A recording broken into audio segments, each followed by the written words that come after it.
morning to you once again. This is a topical discussion, and our conversation is with regard to police collaboration with the public. And of course, that is in light of a scheduled demonstration, a walk that many Ugandans were planning both on social media and physically to march to Parliament to be able to express their grievance against corruption, express their grievance against the mismanagement that is going on. Police has clearly and sternly come out to say you are not granted the permission to be able to participate in this demonstration, and yet on the other side they're also saying we will definitely come because it is our right. We have a constitutional right to be able to demonstrate.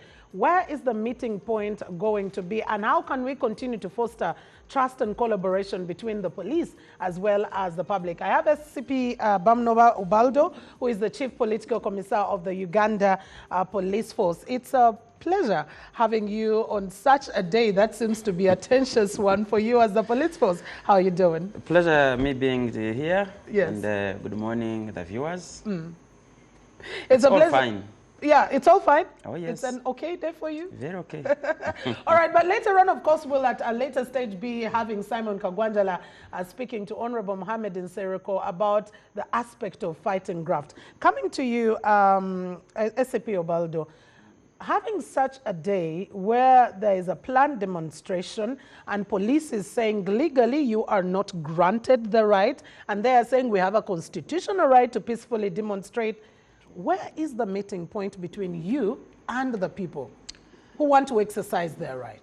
Certainly, the point is that earlier on, there were some letters moving around in the social media saying there is going to be a demonstration. People get ready on the 23rd. We are marching to Parliament. As police, we said, oh, look here, we don't have any notification that there is going to be a demonstration as mandated by the Constitution, that we are supposed to be notified, and then we'll see how to arrange for the good cause that you have. So I think some days back, some 5 people came in and said, here we are, and we need to be... Those were the leaders? Yes, they claimed to be the leaders. So a meeting was scheduled with the Director of Operations, and they went through the whole process. But they were notified that we shall again notify you in writing. Since you wrote, you've come, we've discussed, let's respond. It's how we can consider the action you intend to take. After looking at all the issues and the circumstances, and with the intelligence on the ground, a response was made in writing that the intended demonstration is not sanctioned and it won't be covered. Why wouldn't it be sanctioned when it is a constitutional right for a Ugandan to demonstrate? It's a right, you're very right, Mildred, that it's a constitutional right, it's a natural right to express, want to express himself or herself. But we looked at some other factors, bearing in mind that as you enjoy your rights, you shouldn't also infringe on the rights of others. True. Consideration first was that we asked, how many numbers do you have? People who intend to move with you. So that we arrange accordingly, and we know how many people are going to cover. SCP, this is not a political organization. It is a demonstration that is concerning any other person who feels affected by that. Would you expect a specific number? And then security would, how would it arrange for if they don't have the specific numbers? We should know that you're 20, you are 1,000. Then we say, okay, we need such a number of police officers to cover you up. You need protection, you need to be guided. Traffic needs to guide the flow depending on the numbers you have. So we said, how many? They said, we don't know the numbers. 2, the routing. Can we give you the routing that you can take? Said, no, first we start passing away and as long as we reach Parliament. 3, we asked if anything went wrong, because in a demonstration, people will join in. Yeah. When they join in, are you going to be in charge of them? If anything went wrong, people's shops are broken into, items are stolen, are you going to be responsible? He said, by the way, we are not the leaders. For us, we are coming up to champion. Okay. But also, our intelligence shows that the intentions may not be good. It's not about the demonstration, but also intending to cause commotion and chaos. And owing to that background, we said, no, this demonstration the police shall not cover it, and therefore you are not granted any. You've covered such demonstrations in terms of quelling them down or being able to support and take on the floor. How different is this from any other demonstrations that have been held before? We've had walk to work, we've had so many of these demonstrations coming through. How different? This is different in a way that, as I gave you the background, that one, they intended, demonstrators didn't come out. From the time they announced, and we are seeing on the social media, on X, on FB, that we are coming, they didn't come out clear. Until some 3 days to the intended date, that now 5 people come in and say, we are here. So and there is no leadership? There's no leadership. Okay. And 2, that we are questioning, why are you coming on a working day, a Tuesday, when people are going about their normal business? Want it to be disrupted? SCP, is there a particular day for demonstration set aside? I mean, you could choose any day. Would you rather, even on a weekend, people will be working? So when do you expect that they should be demonstrating? If we talked about a weekend, the numbers would be few in town. The vehicles would be few. Then we can guide and say, well, we can give you a clear route, and you march to Parliament. But on a working day, a Tuesday, people are going about their normal businesses, shops are opening, people are transacting business, others are traveling to the airports, others are traveling to the offices. How do we secure now? Every other day could have the same. How different would a Tuesday demonstration be from a weekend demonstration in your own perspective as police? And did you give these kind of ideas, and the leaders who had come through didn't agree with them? We covered all that and said, can we arrange a better day when we think, yes, this is okay to cover? Talk about a Sunday. The town is free. You can walk, express yourselves, we cover you, and off you go. But we didn't agree on that. They said, for us, we are for Tuesday. So the demonstration has no leadership. The demonstrations have no particular numbers. Exactly. And that is why you decided that they were not going to happen. And they don't agree to a specific route. All for them, they want is to march to town and go to Parliament. You disagreed on a particular route because they said they were coming from all over the country. All over the country. Doesn't police have the muscle enough to be able to look at whatever is happening within? Because this is KMP, for lack of a better word. When we are making our operational orders, we bear in mind, if it's an activity, a function, then we must know the numbers we're going to cover. You can't just deploy anyhow. You're covering a football match at Nambore. You expect thousands of people, then how would you deploy? Traffic gives the traffic routes. But if you say we're going to put on the street, then security gets tied up on how to cover you up. So you have said it is not a granted demonstration. True. They are saying we are going to actually come because it is our right. I see a clash right there. Where is the meeting point going to be? How are you planning to handle? When we fail to agree, we are saying we are not covering up this demonstration, and they are saying we are coming. So we are ready. We are deploying to ensure that nothing of such takes place.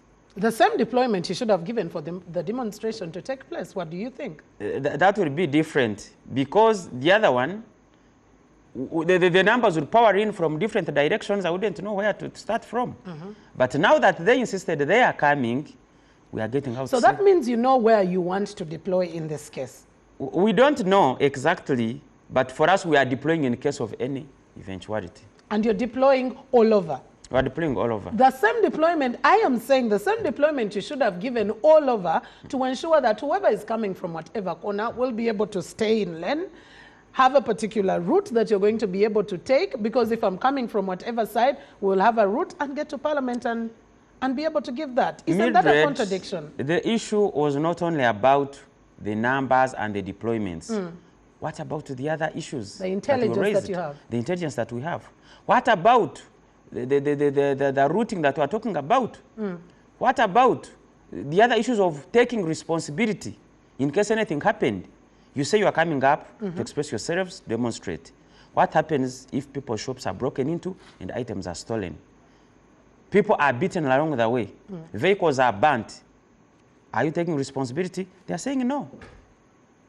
So it's not about the deployments, not about the numbers, what about the other issues? Yes. Okay.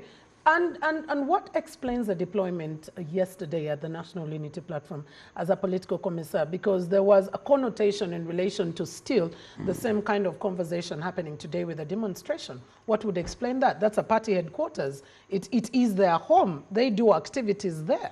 It is their home, but immediately you realize there was commotion. And commotion, when it comes in, whether it is NUP trans offices, whether it is FDC, whether it is NRM, the police is mandated to keep law and order. So we came in to maintain the order. Who brought about that commotion? Because I want to believe the commotion was brought about by the presence of the deployment at the party headquarters when they planned to have whatever event they had as a political party. It wasn't at all that, because they had not adhered to what they had been told. And that was? That was, they are told that, no, you cannot have a meeting here of all the people you've called. You cannot have a meeting, a political party meeting at a political party headquarters? Yes, led by intelligence that this is not about a political meeting, probably something of a sort. Oh, so your deployment was with regard to the intelligence, not the meeting at... Yeah, the intelligence. A mobilization point. And so what happens then? Because we ended up having more commotion. And have you committed anyone? Have you been able to charge any of the persons you arrested? Where are they, the members of parliament who were arrested, together with the supporters?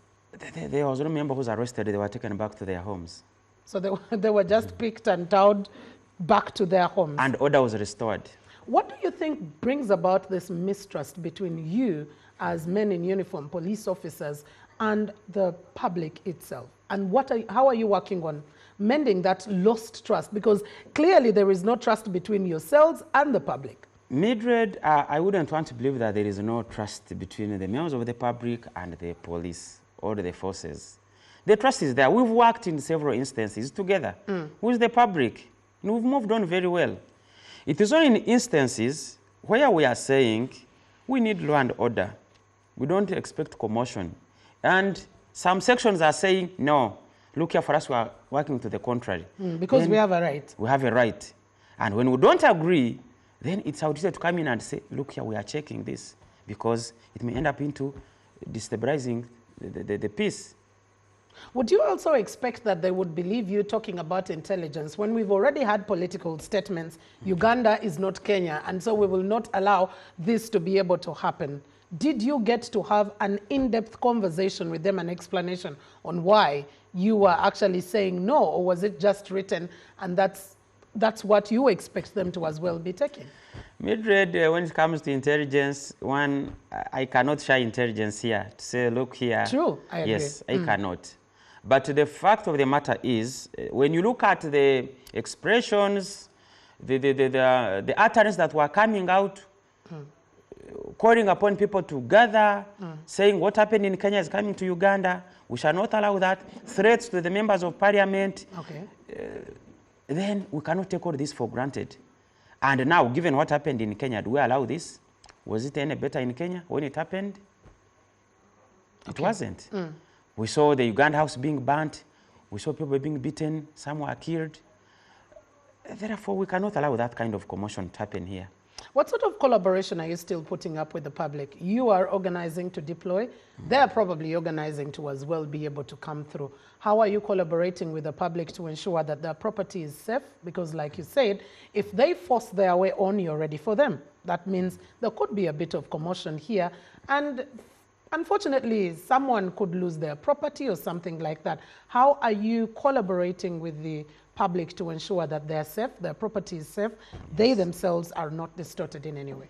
In the first place, we've come out to express ourselves very, very clear that the demonstration is not sanctioned. True. We are not allowing it. We've been on different media platforms, we've been on TVs, on radios. Our community liaison officers have been out in the field, on radios, talking to the public. One, to the intending demonstrators, please do not dare to come. Two, to the public, go about your normal business. But three, in case of anything, security is available to cover you up.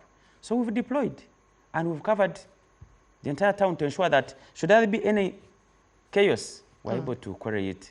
Are the reasons for this demonstration, through your conversation you had, were they satisfactory and warranting such kind of uproar to express dissatisfaction in your own view as a Ugandan? The reasons to them could be satisfactory and probably to any Ugandan when you are talking about corruption.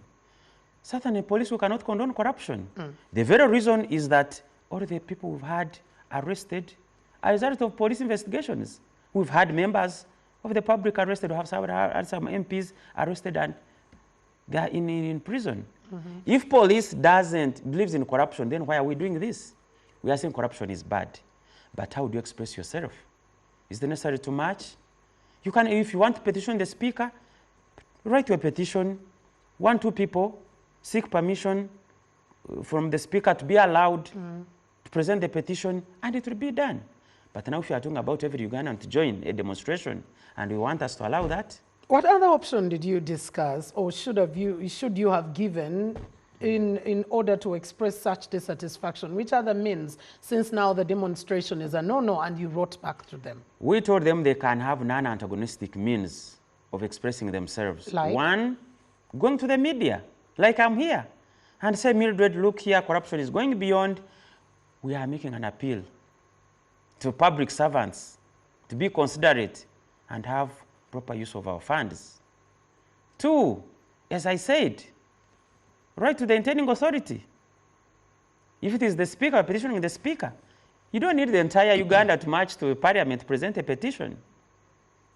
But 3 is to engage and talk and advocate for proper use of funds that are being allocated. And that's the kind of engagement they expected to have today. But if this engagement is going to destabilize peace and order in the city, then it becomes a different thing altogether.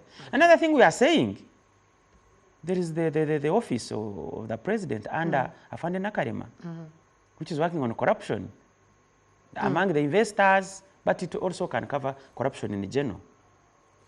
Okay. Organize or arrange with her office and have a fully arranged march, a walk, as she did some time back. And then we shall be able to cover up and come and say, yes, Afande Nakalema is in charge, security is going to cover them in case of anything, traffic is going to control. Isn't that a better way to express yourself? If you think you're genuine, why don't you want to work with the systems that are in place? Okay. So since your intelligence has something that, of course, like you said, you can't be able to express, that's national security matters, what message do you have for the people? Because I want to believe that those who are convinced that this is the day and they need to come out and they need to express themselves, what message do you have for them? The message I have to the intending demonstrators, that let's not dare to do this. The police has not sanctioned it. Since we didn't agree on the modus operandi of the whole operation, we don't allow such an activity to take place, and therefore, whoever is intending to come out, kindly do not dare. Because we are looking at you enjoying your right, but not considering the rights of others. There's going to be an infringement of this person who is doing his or her business in town, of this person who has a shop opened, of this person who is transacting business, and then when there is a demonstration, what do you expect? So I'm appealing to the intending demonstrators, do not come over to town to destabilize peace. 2, to the public, come and do your normal business. The security is on the ground to cover. We have made enough deployments, and we don't expect any chaos. What if they come? What if they come and there is something that has happened, and yet you've actually promised that everything is going to be okay? The same question that you placed to the demonstrators on if property is destroyed, would you be able to pay? Mildred, we shall work within the law to ensure that nothing happens by stopping the demonstrators. Okay. Yes. So I should go and open up my shop and be able to work? Please, open up your shops. Up to now, people are moving. Vehicles are moving. The town is safe. And in case anything happens, SCP Bamnova I will be able to Yes, we are assuring them that is security. Okay. Enough security. Okay. Yes, well, thank you very much, SCP Bamnova, for speaking to us, and I hope that nothing happens, like you've clearly said, because we need the peace, we need the stability, in as much as we need to be speaking against corruption and the mismanagement of public funds that is coming out today. But we'll extend this conversation about corruption with Simon Kagwanjala in just a bit, speaking to Honorable Mohamed Nsereko about what next what's the next move and course of action with regard to the fight against corruption. Let's get back.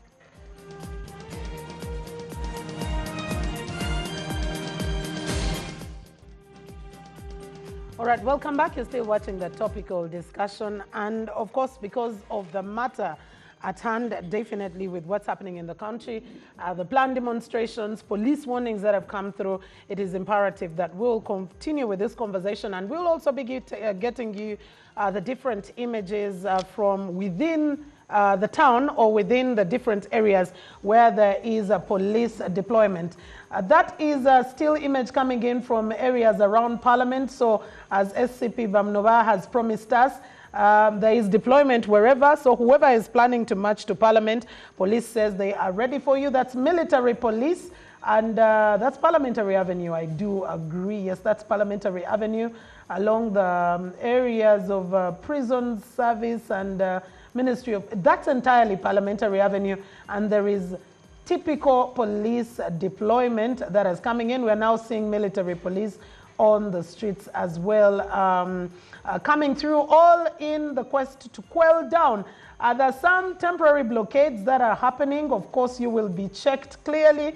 And traffic police is also on the alert to be able to ensure that for those who are coming to the city, there is going to be clear, outright smoothness in operation of everything that is happening. And ladies and gentlemen, I actually still do have the Chief Political Commissar of the Uganda Police Force, SCP Bamnova, with me here in the studios. And police has continuously said there is no way for any demonstrator that we are going to be able to allow. For those who are coming to work, come. You have been granted all the security. That is what police said. And they will make sure that nothing actually gets to distort your run-ins of business. But SCP Bamnova, how are you going to be able to differentiate or tell apart Mildred, who is going to our shop to be able to work, and a Mildred who has actually come to demonstrate? That's very, very, very clear. That if you're coming one and going to your shop, it clearly tells us that you are going for your normal business. A journey of 1,000 miles starts with one step. No, we shall be able to tell that one, you're an individual, well clearly straightened that you are going to your business. We allow you to go because we are not stopping people from accessing their businesses. But if you are coming in a crowd with placards, you are clearly demonstrating to us. We could still get papers and get placards in my shop. And that is why I am saying, how easy is it going to be for you to, because I'm already seeing traffic police as well, some barricades that are coming through. Yes. And number one, that's already going to be able to slow down the pace of business. It's going to be able to discomfort a number of people who are planning to come to the city center. Mildred, security comes at a cost. You don't expect security to come on a silver platter and say, well, with security, I can do anything I want, I can move anyhow. Now that there is this intended chaos, we expect people to be a bit inconvenienced. When you come, you want to cross over to the next point. Like if you want to go to Parliament, we can't stop legislators from going to Parliament. We can't stop going to Parliament for one reason or another. But you shall be able to inconvenience and say, may you identify yourself? Who are you? I'm so and so. Are you a legislator? Okay, proceed. If you're not, whom are you going to see? I'm going to see maybe certain MP. Your particulars are these? Okay, proceed. I think with security, we'll have to be kind of accept the inconvenience. So it's not moving anyhow if I forgot my cards. Oh, yes. Oh, yes. You should be able to identify yourself. I mean, why do you have these national IDs? Identify yourself, the intention for the movement, and then we'll allow you to move. So we're not stopping you from moving, but we must be clear on who is who. With such police deployment, we're seeing the military police actually on the roads. Isn't this creating a sort of, depicting a totally different idea of, it feels like we're at war, there are tankers everywhere. What sort of image are we trying to give out? Couldn't we be able to as well use intelligence as police to be able to, you know, camouflage, be able to do your intelligence and do your security? But this depicts a state of, I don't know. Mildred. Maybe I'm looking at it in the civilian way. Visibility, security visibility is part and parcel of the whole arrangement. For you to be able to know that there is security, we must be able to show you that physically that these are police officers, they are deployed, these are the equipments we have. So it is part and parcel of the entire security arrangement. It doesn't give a state of, looks like a state of emergency. And this could actually even scare off the very people that you are calling to be able to come and partake of their businesses. It can be scary to the intending demonstrators, those who are bad intentioned. But there's someone who is well intentioned, going for his or her normal business, kindly, I'm assuring you that there is nothing wrong with it. Go about your normal business. And even the intended customers could actually be scared away. I'm thinking you have all that deployment. So I open my shop and you, Bamnoa, who is supposed to come and buy from me, is scared to stay in the city center. That's why I'm making I'm giving people the confidence that we are there not for any bad reason, for anybody who's well intentioned, but the one who is bad intentioned. So for your business, move about, the intending customers, go and buy. That's why our security is there to cover you. Did you have any conversation with Parliament or parliamentary leadership where we expected these demonstrators to actually be moving? And was there any sort of prior arrangement? Were they expecting them? Or did they suggest anything that could have been done differently? Because it's them that they needed to be able to talk to. One, the notification was given to security, to police, that we intend to demonstrate, to march to Parliament. So what goes beyond us, it wouldn't be an issue. Okay. For us, we are saying we are not allowing it to march to Parliament. But even then, Parliament has not notified the police that we are expecting any visitors. Therefore, nobody has been granted permission to go to Parliament. Okay. If there was, then would have been notified to say, okay, allow them to come, we are waiting for them. And out of what you did see, because it started on social media, it still can be able to end on social media either way, the disgruntlement that they are trying to be able to bring through. But the persons who came through to identify themselves as well-wishers, as their leaders, those who you did talk about, what exactly were they intending to look at? And what was their organization? Or they were coming up to just say, please grant us the permission, we want Ugandans to come on the They were coming streets. to say, we are involved in the arrangements, and therefore we are coming to notify you. Not even to permission, by the way. With this kind of thing, it's not about, it's about notification. For security to be able... It's because if you say no, then the permission is not granted. If you say yes, it is simply permission. Because if it was about notification, SCP, it is about, I am coming to the streets, what I expect from you, you do your work, I do my job, and let's all have a meeting point. This is clearly permission. No, you come to notify us, and then we have to arrange for you. If we don't agree on the terms, then that means we cannot. It's not about the permission, but doesn't that then get into permission if you start talking about terms and conditions? It shouldn't be permission, but for us to be ready to cover you in your intending demonstration. What does a notification entail for you, SCP? A notification is to say, Mildred, I'm coming to visit you, or I intend to have a discussion with you. Different from saying, I need permission to talk to you. Someone will come and say, whether you allow me or not, I'm coming. And indeed, as they did, we didn't refuse them. If it was permission, then we would have said, you don't have permission to come to us. But they said, we are coming to notify you about our intending demonstration. And we said, okay, come and we talk. They came. Okay.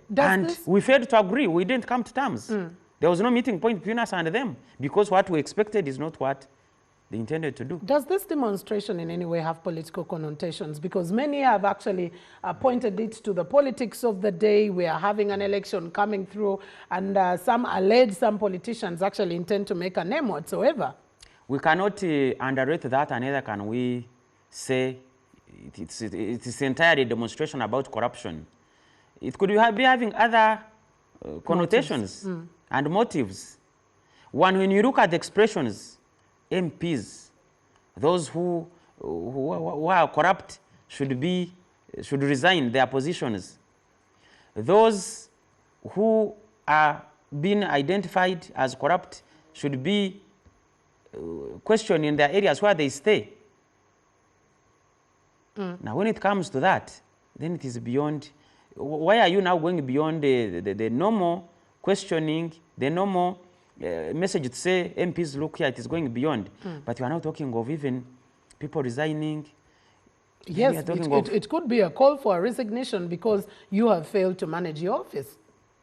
But when you make a call and then you go further to say, then those who will not action should be taken against them. You are calling now for an attack. Then that goes beyond. Okay. And we say no. How hard or easy is this day for Uganda Police Force? I can see the military police as well as come through, because I'm trying to read your mind and what you're thinking. There is a Mildred here who gets her placard, hides it in the bag or wherever, and I'm moving to town normally like I am going to the shop, and later on you'll see me holding my placard. Mildred, the day is normal for us. For security, deploying and being on standby is normal for us. There is nothing special about that. It is part and parcel of our duty to respond in case there is a need and to be on duty. Okay. So there's nothing absolutely unusual about our deployment, our being available and visible to ensure that the Ugandans are free. And what are your community liaison officers picking as for the day? Because you are trying to cordon off the city center. What about the outskirts? We are getting very good feedback from our liaison officers who have gone to the communities. They have, first of all, they have met the borders in town who have said they are not part and parcel of this whole arrangement. Had they earlier on been put as part of those who would be demonstrating? They hadn't. Or they're always used? They hadn't, but our CROs met them. As we have already seen, most cases when these demonstrations are on, we already see them being mobilized. We went to our business community to meet them as a community. They said, no, we are not a party to all this. And for us, we want peace to go about our normal business. Okay. All right. So really, the community is very compliant, and they are saying they are not a party to this, and they are positive. They are saying, no, we don't want to be used. The same community that wanted to demonstrate. But anyway, SCP, I will be getting back to you in just a bit. Allow me to get to Shamim Nabakoza, who is coming to us live from Kira Road, to give us an update on what the situation looks like. SCP Bamnoba has promised that there's going to be peace and calm. Whoever is intending to go to their shops or to do their business, please go ahead. Everything will be okay. Shamim, what does it look like where you are at? Okay, well, we will be getting back to Shamim in not too long from now. But those are pictures of clear traffic flow, very open traffic flow that is going on. That is around Kira Road Police Station. And of course, heading on to those who are joining through to get to town, and those who are coming to Ntinda side, and those who are taking the Lugogo bypass. Shamim, are you with me? And does business look as normal as SCP Bamnoba has promised for us here in studio?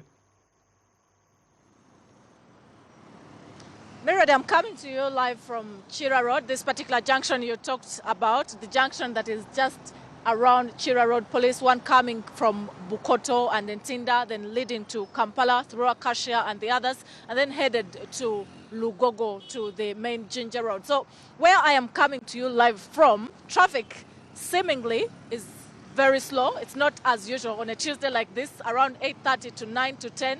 It's normally a day of jam, often because people are moving that much. But today, the traffic seems to be slow, but surely it's not worrying sort of traffic on the roads, much as there's deployment on the road. If you can see in the background there, you're able to see two traffic patrols of police with soldiers or police officers on them. And it's been just the case even for the officers that have been passing here. We've seen cars from the Ministry of Defense moving around and taking officials. But it seems to be a little normal, but the cars and the cars that are on the road and the pace is not the usual. So everything seems to be okay, except that, yes, just how it is. The cars are moving.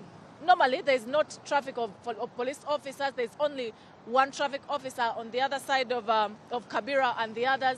But there are no deployments like we had previously seen, especially those deployments of military officers that were here before. Today, those are not able to be seen at this particular junction where I am coming to you live from, except those two traffic police vehicles that you see, or traffic police patrols you're able to see. So people are moving up and about their business and doing whatever they are about to do. Borders, like you're able to see them, they're moving around. So there's not a number of, I would say there's no tension on this road. I think it's the best description I could give at this particular time, though we are not sure what could be on the other parts of the roads. But for now, here where we're coming to you live from, it is normal. Cars are moving as they would be expected to move. All right, thank you very much, Shamim Nabakoza. the other parts of the country or the other parts of the town, city center especially, to see what actually is going on there. We'll be headed to Acacia and up to Parliament actually to show people what is happening there on a day like today, well knowing that actually social media has been awash of those protests which were said to be taking place today on the 23rd, and we know that there has been a lot of talk about them and many of the youth showing a lot of disagreement or discontent about corruption in the country, and that has been their center of debate on who do they want to call upon or to join the president in the fight against corruption, which has been their call up to today. So we are checking on the city center to see whether actually those people are moving or not. But for now, where we are, they are not yet here, or they might not even come here where we're coming to you live from. But yeah, here traffic is moving as expected to move. But we are not certain what the other parts of the city center has, and we shall be moving there to bring you up to speed with that. But also we know that those particular hashtags are still there on Twitter, and many spaces continued overnight. Not certain whether those people went to sleep or not, but they were talking from there, and a lot of anger was with them as they talked on those different spaces, including those that had government officials hosted on them. Back to you, Mildred, at the Political Command Center. All right, thank you very much, Shamim Nabakoza, for that update. We'll definitely be getting back to you.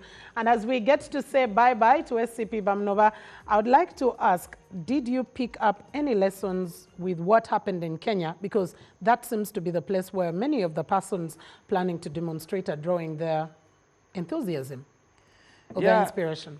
What happened in Kenya was really, I should say, a bit unfortunate, because we saw the situation getting out of hand. Security was overwhelmed. The parliament was attacked. The Simba Authority was pulled out. Our own Uganda House was burnt down. So as Uganda, we also took a lesson and said, well, we don't want to go to that extent. That's why we are saying we've made enough deployment. Not meant to scare people, but rather to give them the confidence that whatever happens, we are ready to handle. All right. Thank you very much for sparing time. I know it is going to be a busy day with calls here and reports coming through, but thank you so much for sparing your time to speak to us this morning. Please, welcome. All right. I've been speaking to SCP Bamnova. Obaldo is the Chief Political Commissar of the Uganda Police Force. He has promised calm. He has promised security. He has promised that whoever wants to go and do their business, please go ahead. You will be protected from any sort of disorganization that could have been coming through. And now I want to take you to Simon Kagwa Njala as we extend the conversation, because the reason why this demonstration was being alerted and announced and promoted as much, it is the fight against corruption. Simon Kagwa Njala, over to you now. Well, indeed, like you said earlier, Mildred, it promises to be a very busy day, not only for the newsrooms, but for security as well, as a group of youth actually online are threatening or are bracing themselves for a showdown as they march to Parliament. But we want to get to the heart of the conversation. What is happening now is a very thorny subject: corruption, the fight against corruption. On one side, there is President Museveni promising to crack the whip on the corrupt. On the other side, the news is already hanging on some of the big officials, including politicians, who are accused, among other things, of having eaten money from cooperatives, among other charges. The exposés continue along the way, but the spotlight is on Parliament. And joining me this morning is a seasoned legislator, Member of Parliament for Kampala Central, Honorable Muhammad Nsereko, to share his analysis and perspective on the state of affairs. A very good morning, Honorable. Nice to see you. Good morning. It's a pleasure. You must be feeling embarrassed that the world is now looking at Parliament with lenses of a corrupt institution. No wonder the public now wants to descend on you. Well, there is time for everything, Mr. Kagwa Njala. And I think this has been a sustained campaign towards Parliament. You remember even the 9th Parliament, but now it has been, you know, amplified in the 9th, 10th, and 11th Parliament. You remember we had censures and etc. But what can I say? The only thing that I can say to our people is that people are right to have dissatisfaction, because the people that occupy these offices occupy public offices, including members of parliament. And therefore, if your member of parliament is not performing, you're partly responsible. No, I think in this case, Why are you frowning? They're not going for performance. They're going it's for up to them. grand corruption. That's What in is the house, what is the correct? lavishness You see, that has come to characterize there is Parliament. nothing new. What is new? If it is provision of cars, you've been giving members of parliament cars. So what is new? There is nothing. There is no fanfare. But of course, there is growing discontent from people. Genuinely, there is a generation, or there is a big population of young people who have been educated and do not see jobs. Their parents sold off everything to try and give them a decent education with the hope that they will get employed, and they don't have the employment. So this dissatisfaction, including taxation, and we've been talking about it. So I don't know who they are demonstrating to and why they are demonstrating, because we've been talking about this issue the other day. What I'm happy about, because Parliament is the nerve why of I'm politics. glad bringing the spotlight to Parliament is that now people will follow exactly what is done in Parliament. Whatever is on the order paper, whatever is within the budget. How many times have we been talking about taxation and the budget? Year in, year out, since I joined in the 9th Parliament. You remember? But people seem disinterested. Why? Because maybe the impact was less. Now they are feeling the impact. By the way, these are post-COVID impacts. You remember Europe went into its own recession. Now the recession is in Africa. Things are tightening. And coupled with unpopular policies that are being passed by leaders without thinking about, without being human. You understand? That we have a population of young people. They are educated. They have not gotten jobs. They have started their own jobs. Like, for example, many young women are in boutiques, etc., trying to do this, and then you tax them exorbitantly. At the end of the day, it yields us frustration. And then they come out and ask, who is that one taxing us? The other time was URA. If you look at Kenya, the spark was the finance bill. There was discontent. Of course, people move on the roads and they asked for kintu kidogo by let's say, I'm being honest, by police officers, etc. Why don't they march to a police station? Yeah, do you get then to wonder? I would ask, do you get to wonder, yes, of all institutions, why Parliament? Because it's where they send their representatives. Is Parliament a soft target the right target? It is, because it's a soft target. It's both. It's the right and soft target, because it's where they send their voices. And now, if they don't hear their voices, they react. It's a natural reaction. But those that were inciting all this beyond towards the Parliament are now feeling the heat. Because there is corruption in the judiciary. There is corruption everywhere in Uganda. By the way, to offer a service to someone in Uganda, let's say someone was telling me that he offered to, I think it was at the passport office, and they were saying, listen, do not go through agents. You can go and pay and find your passport ready. And then someone said that must be a fake passport. Because they think you have to pay someone to have your passport. It's now ingrained in the culture. It's ingrained that people don't even believe there is a service for free. Yeah, but have you That looked at someone this? does not believe that they can get a police bond for free. Okay. If you give it to a suspect in detention, they'll say, alabika officer ayagala kunkuba ssasi nga nfulumye n'akikolera bwereere. The protesters have highlighted 7 demands. Let's wait for the protesters. 7 demands. Let us wait for them. No, of course, they might not access the parliamentary premises. No, wherever Given they the are. heavy By the way, deployment. you can even protest from home. Just write a placard and protest from home. It's a protest. Who told you a protest means marching? No, they're marching. I mean, Let them march. It's pegged on marching to Parliament. The impact will be zero. What will they achieve? If you march to Parliament, then what do you achieve? They will have made a statement. Okay, at the let end them of make the statement. Then after, what? Perhaps. Parliament is disbanded, what? Okay. So what? Tell me their demands. No, One, if I could highlight the resignation of the commissioners of Parliament who have been implicated in the 1.7 billion scandal.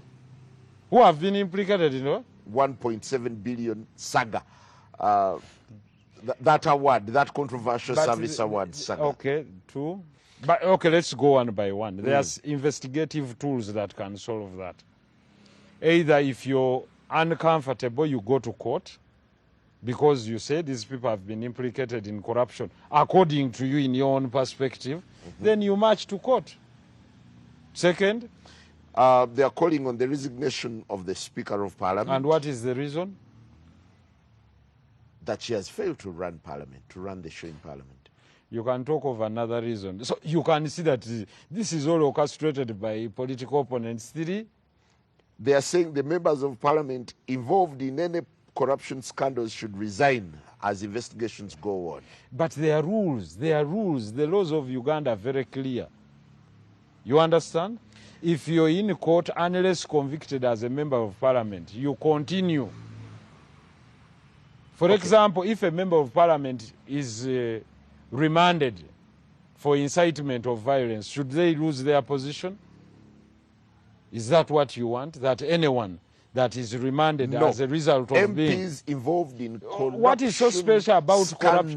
corruption? Listen, corruption or abuse or misuse of office is one of the crimes, just like other crimes in the Constitution. That's why I rejected the notion from word go of denying people charged with treason bail, because they were going to do the same thing. So I reject that. Okay? Auditing the lifestyles of all the members of Parliament. That and is fine. publicizing That it. is fine. Auditing, in fact, all political leaders. Cutting salaries and allowances of all members of Parliament to 3 million. I reject that. The issue should not be cutting salaries. Just reduce the size. That is populistic. Just reduce the size. Allowing Ugandans to continuously exercise their democratic right to peacefully assemble without blockage. No one has denied them. The other time parties were moving, individuals, sijui where, go and move around. No one has blocked. So you don't find merit in the grounds? No. Let's talk about taxation. Let's No, talk no, about no. things that impact everyone, where Parliament has Okay, mandate. there is agitation. You remember what I told Honorable, there is agitation you? from the public. The reasons are very weak. You want the truth, or you want people that fake around with you just because we want publicity? My brother Angel. So what is the Those truth? ones are just looking for publicity. The ordinary person who has been educated, has found no job, is looking for employment. The task should be, one, where is the employment bureau of this country, where I can submit my CV with the hope that if a job avails itself as a young person, I have an So opportunity. protesters are missing the point. Absolutely, because assuming we all went, then what? Then you get jobs? The reality is unemployment, that you have 25 million people between the age of 17 and 64 with no hope of being employed. And that when they go to attract capital on their own, one, it's expensive. They cannot compete with people coming with the foreign capital. You have to attract capital here at about 25%. Then it's taxed. Then when you go to trade and start up a business, you're taxed with multiple layers of taxation, narrowing your capital and reducing your possibility to growth. Then where government would fill in the gap in form of infrastructure improvement, etc., it's not also living up to its standards, up to its expectations. Honorable. Then how is it spending? I'm coming back to the point Yes. that the frustration that is coming to the people is seeing our friends like Rocco being bailed out when Ugandan companies and ordinary people and everything is processed are thinking inside the where parliament. the majority is. That is exactly what is informing where the agitation. where the majority is. NRM elected by who? You elect an MP in Bunyangabo or in Chisoro. You send him to us. I'm only using those as examples. Or in Ntungam, whatever it is. Or in Karamoja. You send that MP to us. We pay the bulk of the taxes in the city. Then when we come up to a motion, the motion is, should we buy ambulances or give 300 billion to Peneti for Rubowa? The other one raises up the hand and says, give 300 billion to Rubowa. So, channel your frustration to your member of parliament by not electing him. Then after that you say, we want this to continue paka last. The place where to find them is Go parliament. to your, No wonder they are no, storming listen, my parliament. brother, go to their constituencies and deny them. I mean, go and sign in their constituencies and tell them we reject you. Because by removing the legislature, you're creating a vacuum. Look at what has happened to Kenya now. There is a vacuum. You're talking to no one. Because you see, if there is a disagreement amongst people in political parties, the platform would have been iPod. You understand? Interpolitical parties, organizations where they do the dialoguing. But then you come, demonstrate tomorrow, then what? What is the final solution? Vent. Is- They vent vacuum. and no. Vacuum. Then They are what? venting and calling for action. I'm giving you the reality that look at the national budget. Yes, it's passed by parliament. With who has the majority? For me, I hate that wishful thinking of telling us we are going to demonstrate against A, B, C, D, and E. We've highlighted these issues.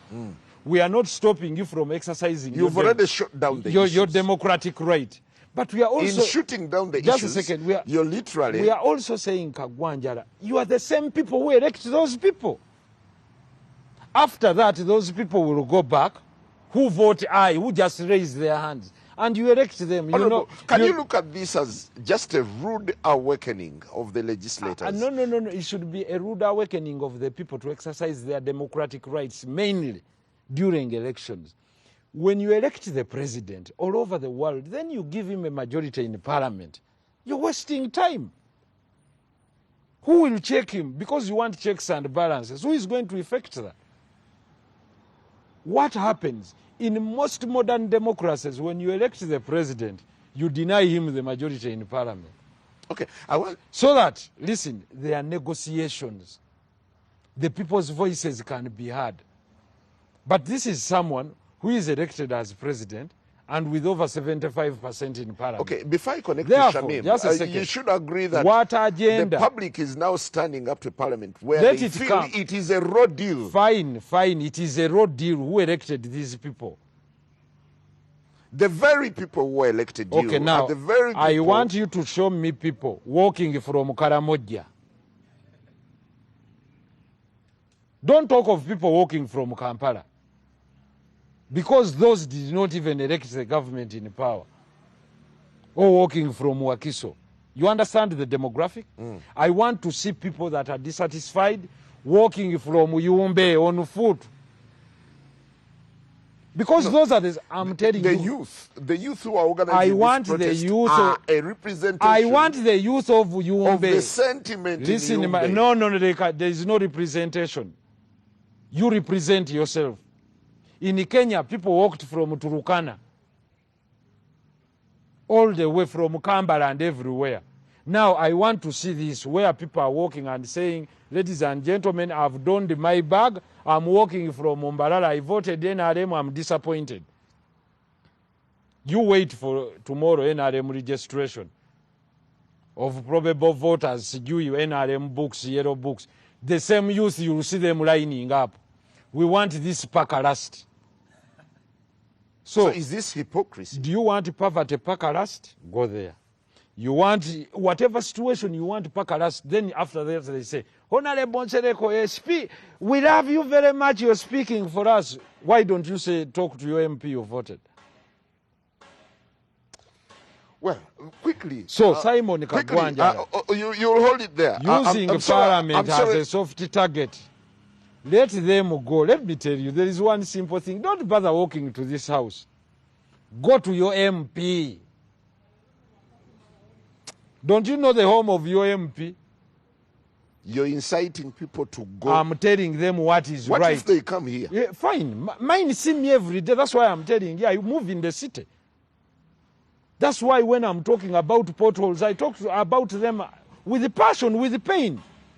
Because the pain of moving through my constituents and talking to them every day, and they stop you in the can say, Honorable, la bebinya.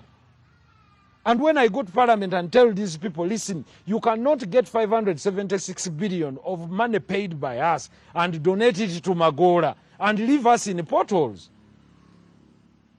Then they say, Why? Because it's not them facing the potholes in their own home constituencies. Look at the Central Business District.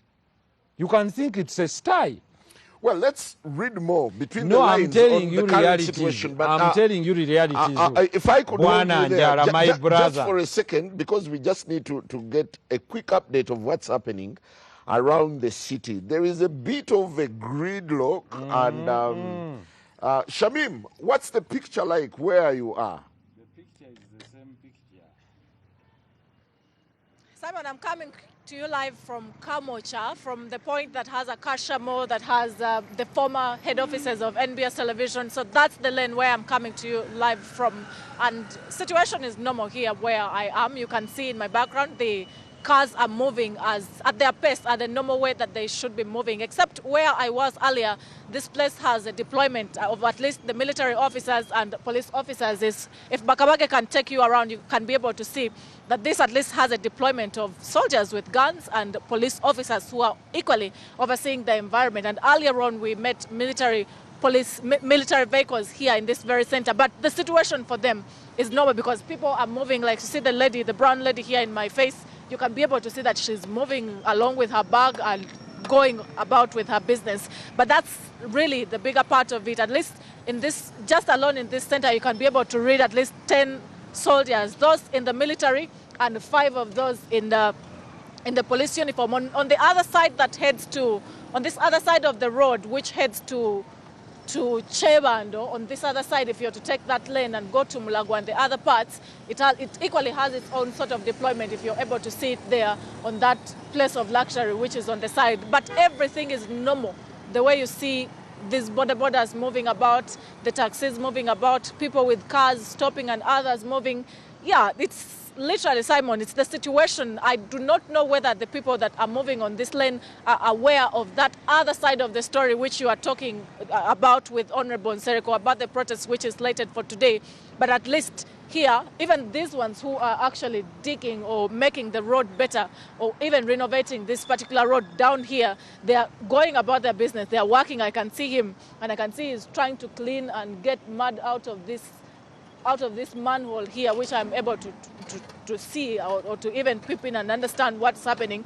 But yes, we met him here. He's working just like the others are working on this very road. But the construction for the other parts away as you head towards Mulago, for it is not ongoing. Not certain whether it's because of the anticipated, but if it was so, even this one would not be working. So for today, it's just the count of officers, military and police, all of them armed and a few of them not armed. That's the current situation here. Uncertain whether actually anything could change on a day like today, but for what we have seen on how everything is actually moving on this very road, it's hard to tell whether actually anything will be changing any minute from now. But for now, we can tell you that the situation is normal here where I am coming to you live from, and I can see individuals moving. Machas, there is deployment of military and police, and many of them armed. It's the latest I can give you, Simon, here where I'm coming to you live from, unless if you would want me to speak to what I have seen elsewhere on the social media, which we have not yet verified. But I'll be moving to the other parts of the city center towards town, certainly, to show you what could be happening. But for now, here where I am, individuals are moving about with their businesses. It's normal here where I've come to you live from. Well, thank you very much, Shamim. We'll be keeping you posted on everything as it unfolds during the course of the day. Well, it all appears like the House is now being desecrated as the citizenry now descends onto Parliament. It's a media narrative. Let me tell you, by the way. Did you say? The real demonstration was the demonstration of the traders. You remember it? During the tax, when we were passing the taxes. And those are the genuine demonstrators. I mean, they have jobs, and they see their jobs going down as a result of bad policies. Government has not employed them. They have borrowed money, come up with capital, tried to invest it, and they are seeing their capital going down the drain. Those are genuine demonstrations. Then the other ones that I feel for myself are the young people that go back who and are sit. actually running the show now. Which- They're the ones spearheading. Okay, let's wait. The pudding is in the cake. Let them do the show. Let me tell you, if you do it out of dishonesty, it won't work. If you're doing it honestly, you don't even need a spark. You don't need a spark for someone to tickle you, to say that you have pain. You remember when we were swallowing chloroquine those days? The itchy one. The moment you swallow it, you start dancing. You don't need someone to remind you that now you've taken chloroquine. Start shaking like leaves. It would come naturally. And that is how nature will take its course. I can tell you, for as long as the government does not work on the issue of employment, for as long as there is disrespect of the divergent opinions by the people who hold power, then we are just only postponing a problem. That's the reality. Yeah, but in the scheme And of let things, me tell you, blindly borrowing policies that are pushed by IMF and World Bank will cause African governments a problem. It happened in Liberia, even where power had changed, where there was democracy. And George Weah was told, thank you very much. Go with your celebrity panjandram and go and sit somewhere. It has happened elsewhere. So when Kenya went through a phase of elections and people said, oh, Kenya has seen the change of power. Uhuru gave power to Ruto. It's not a mere change of faces. It is a change in real policies that impact the ordinary people. If East Africa does not solve the issue of the 120 million young people that it has. if you drop Kenya in the conversation, Just a second. do you imagine we will change as many leaders if we do not change policies that address unemployment. And this starts with this policy. Listen to me. If we do not adopt digitization of the young people, we are gone.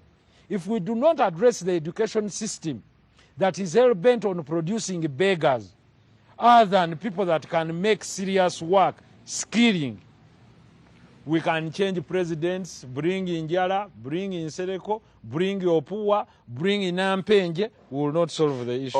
Honorable Sereko, do you imagine Uganda is borrowing a leaf from Kenya? The way this protest has been That is structured, fine, even if you the borrow. Gen Zs now, That is- Uganda's version of the Gen That is Zs a are now taking narrative. charge. That is a media narrative. Gen U, Gen Z, Gen B, Gen K. You can even call them Gen Y. The issue is not addressing the problem. Let me tell you, the young people in Kenya genuinely have concerns. I mean, you cannot tax people and tax their blood. I've told you, and I'm addressing East Africa because we're in the East African Federation. We have over 130 million young people that have no jobs. That is a recipe to the following. One, insecurity, petty crimes, and you've seen them.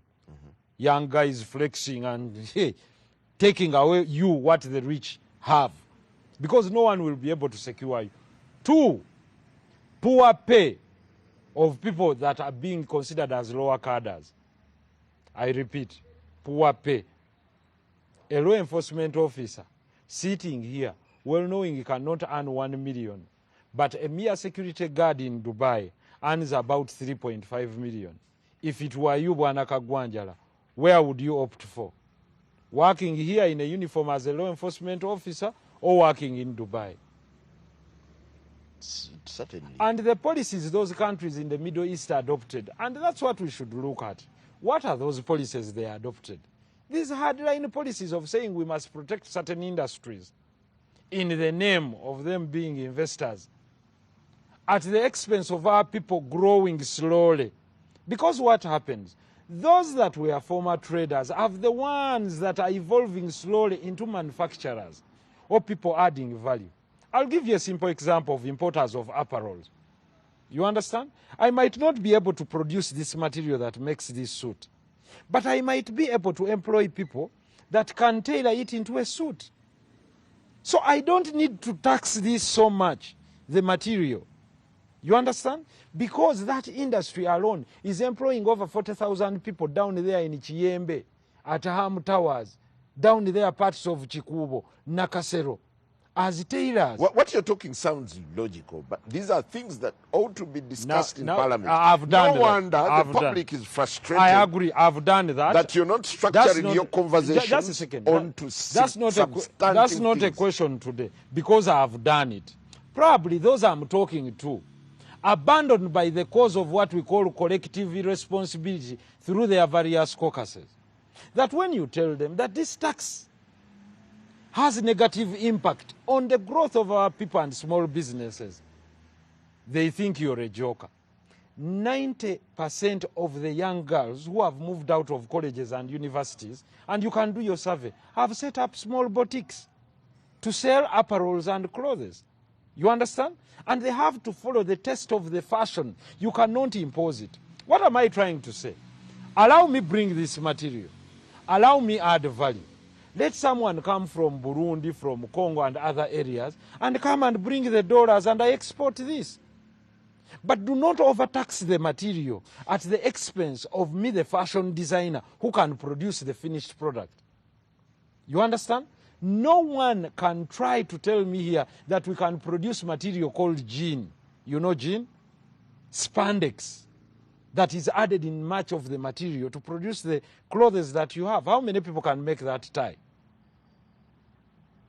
But if we let this material come in, we can manufacture ties. We can manufacture belts. We can manufacture phone covers. But if we overtax this material and the 3D printers, then what will the youth do? They need small capital to build big businesses. But the protection of these small businesses starts from letting in raw materials. Well, the president over the weekend, when he was speaking to the nation, said a demonstration of this nature would be counterproductive. I don't want to go into the words of the president. Discussing the words of President Museveni, the people will judge him as him. I'm only giving my view. For example, he comes up and says, you see, my shirt is made in Uganda. And I agree with him, his shirt is made in Uganda. But how many can wear his shirt? If he's a designer, how many can borrow a leaf? If he portrays that as a shirt made in Uganda, can you wear it? You want my answer? No, can you wear that shirt? You want my answer? Yes, I want your answer. Look into the camera and tell me. Okay, as we speak, Kampala is in a gridlock. Kagwanja. And it is the constituency in the fashion industry. Let me qualify my point. In the fashion industry, the biggest earners are not the actual manufacturers, the tailors of the fabric. No. It is the person that owns the label. The label, this suit called Calvin Klein, you'll find the same suit with another label with a different cost. But Calvin Klein giving you the rights to put this label on this suit, it's shared. One, the one who produces the material, the one who tailors it, and then the owner of the label is the one that makes more money. The perfume called Chanel is not necessarily unique, but he gets, the scent and other things that he puts in there, but sells the brand called Chanel. The Nike sneakers that you wear are produced in Vietnam and Indonesia. The materials are picked from China and elsewhere. And then they produce from a small factory like a room. They produce these shoes.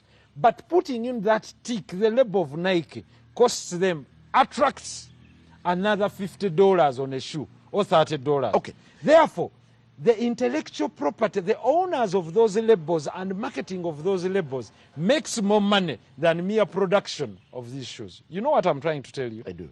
That fashion alone, without the ingenuity of coming up with intellectual property, you'll have the same computer that is made by Apple, being the same computer with the same properties and functions made by Samsung. The price will be different. Why? That label called Apple. The marketing, the branding, the stereotype.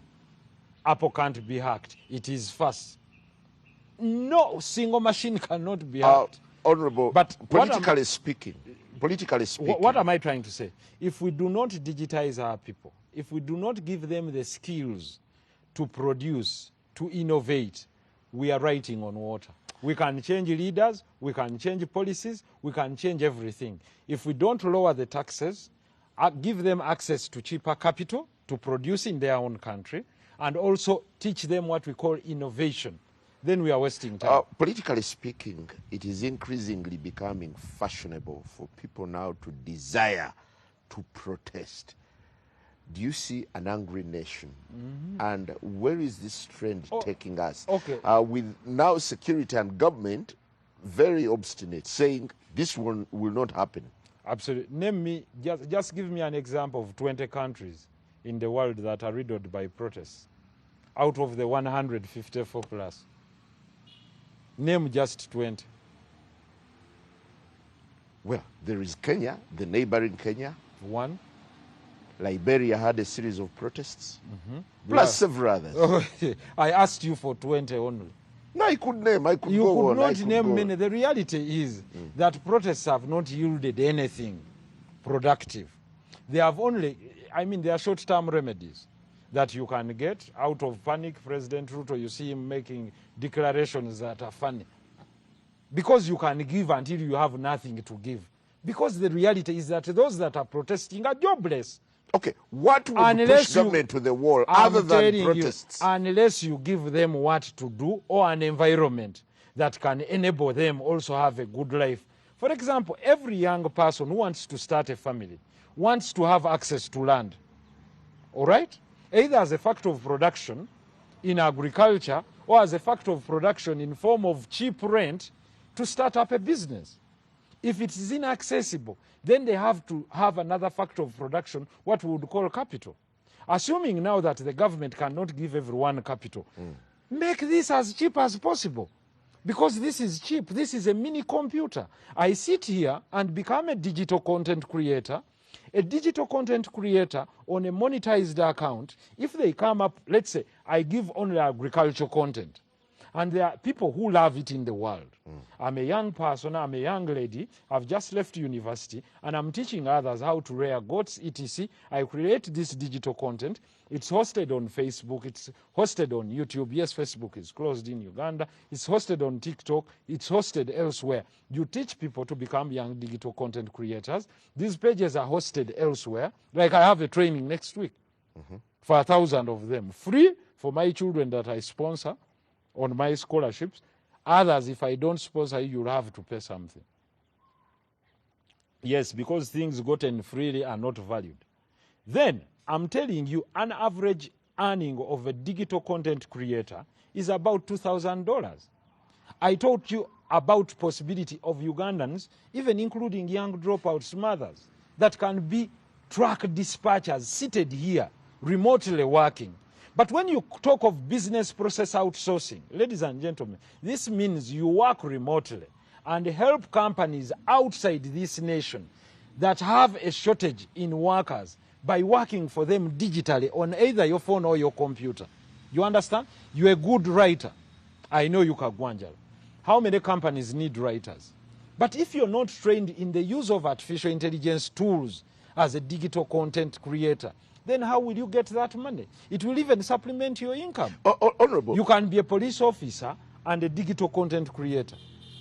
earn $1,000 or $2,000 on top of your income. What you need is your gadget. I want to relate the current situation. Then you see us overtaxing laptops, saying that used laptops cannot be imported in this country.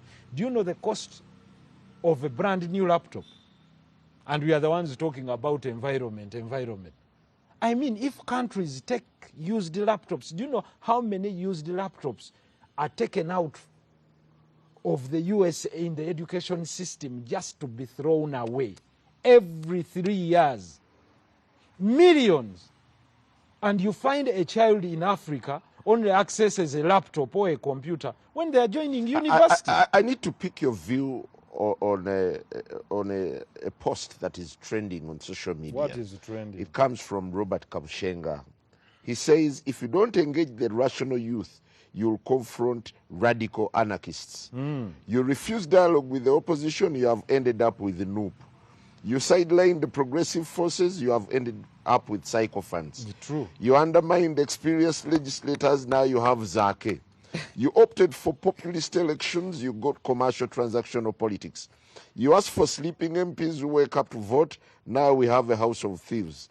You deployed cadres, now you're stuck with a dysfunctional public service. You gave taxpayers' money to private businesses, now we have investor conmen. Do you concur with this opinion? I concur. And does it paint a picture of where the country is? I concur. And do you know why? I'm glad that after Robert Kabushenga walking out of New Vision, he's able to observe all that as a private player now in business. Is this the reality of the nation? That is the reality. That he has no leverage to access capital other than using his collateral. And that is the reality of the ordinary Ugandan, that he's not sure where his child will work, that jobs are not given on merit. This is the genuine anger, that you can postpone today, but it will hit everyone tomorrow. That someone lives with a first-class degree and they are not sure of a job. Okay. That someone is just a second. That someone lives with a degree in medicine and they are not sure of where they will work because the government cannot absorb all of them. So we are losing many young, educated people to the diaspora. That's why you see everyone is asking for a visa, please help me, I need to leave this country. And it's not only happening in Uganda. You can see how people massively are walking on foot to enter the United States of America because it's a land of opportunity. You can see how people are massively moving and even forming companies to take people to the Middle East. Because the Middle East has said, I'll give you an example of countries like Bahrain, Dubai, and the others. Yes, we have a few resources, but these resources will get exhausted. What are we saying? Let's lower the taxes, make the working conditions good, welcome, come and invest. There is no special opening for any investor. They are saying, you don't need to see a president in the Middle East or a king to go and invest. He says everything is on our website. What do you want to invest in? Technology, you're tax-free. You understand what I'm saying? Is Uganda a country that would put VAT on application tools or over-the-top tools on technology? What would prompt a very brutally honest conversation on the things that you're raising? We must see it. Raising pertinent issues. The arrogance of those that hold power to think that every decision they are making is the right decision is the wrong thing. I'm being honest. And despair us and think we don't matter, that arrogance. You are saboteurs to investment. Because when Kugamanti, can you operate even this machine or bring your people? For me, I'm saying this. Then you spend money. Where are our priorities? Because if Ugandans dissect the budget and they see over 700 billion is going to be issued out in donations. But the president... Where do they get that comfort? You've had the president lately sounding very vehement on the fight against corruption. You see, agreed. Do you think... That rhetoric is for him. That is what we call political posturing and campaign. He can use that rhetoric as a tool for political campaign. And maybe his handler is telling him that when you say this, the people will vote for you more. And it's all about electioneering. But the reality is, for me, I want to sit with him and ask him, where is your priority? You want to say the president is simply electioneering? I'm saying this because I will say it to him right in his eyes. Even if he said, let's meet Honorable Nsereka, I say, yes, no problem. Mr. President, why would you give Mr. Magora 786 billion and you leave my roads like this when it's me who contributes this tax? Show me the cost-benefit analysis that I have to move in through potholes. I'm a taxpayer. I'm speaking for and on behalf of someone in Kampala, that they pay tax and move in a city, the central business district, which must be the most beautiful area of this country, with potholes, with no walkways, with drainage channels that are not desilted in any way, no lights on the roads, and their money must be given to Mr. Magora to go and start his factory.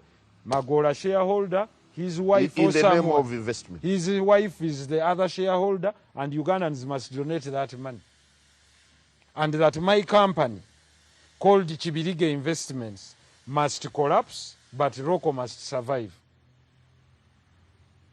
So, unless Ugandans treat this country as their own as a company, and that the CEO of this company is His Excellency the President, and that every tax every Ugandan pays is their share, can I repeat, is their share, and that Parliament is part of the board that sits every the other year to take decisions, and that the board of directors are the ministers, then we will box ourselves in the room and say, does the CEO need 80 ministers?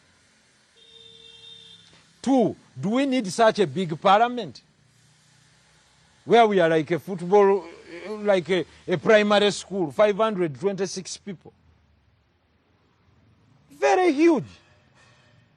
Even if they said Kampala would be represented by 4 people, what's wrong with that? The issue is taking the voices of the people.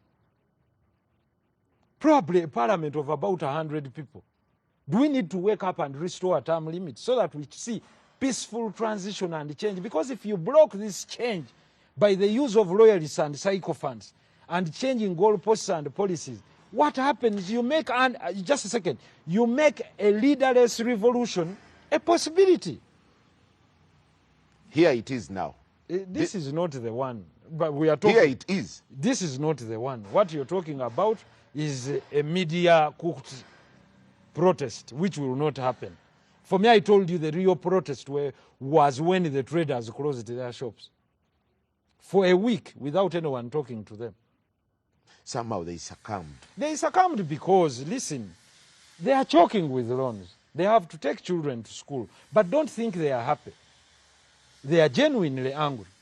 And slowly, as we rotate to next year, as people are closing down businesses, as people are walking out, then you will come to reality to say, you know what? Now people are ready to march anywhere because they have nothing to lose. In the political equation as we speak, yes, the parliament is dirty. It will the go. Executive is clean, and so is the judiciary. The executive, listen, executive is a hybrid of parliament because the ministers sit in parliament. But what am I trying to say? The ministers indicted in corruption. The Honorable Nandutu, Honorable Kitutu, Honorable Lugorobi, and it is on the Mabati saga. There was a report of the Vice President, etc. I can say they are also partly members of Parliament, but they are also part of the executive. So you can't say the executive is clean and that. No, but apparently. And you cannot say, and by the way, I don't know what you people perceive in the word called corruption, because it's just blanket. But what of the gross abuse of office, whereby everyone who gets an office just employs their people? What don't you see? It's glaring.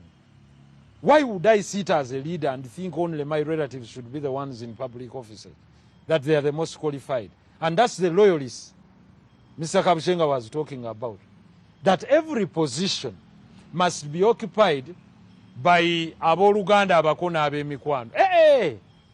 When it comes to this, they are the best position because they have access to you.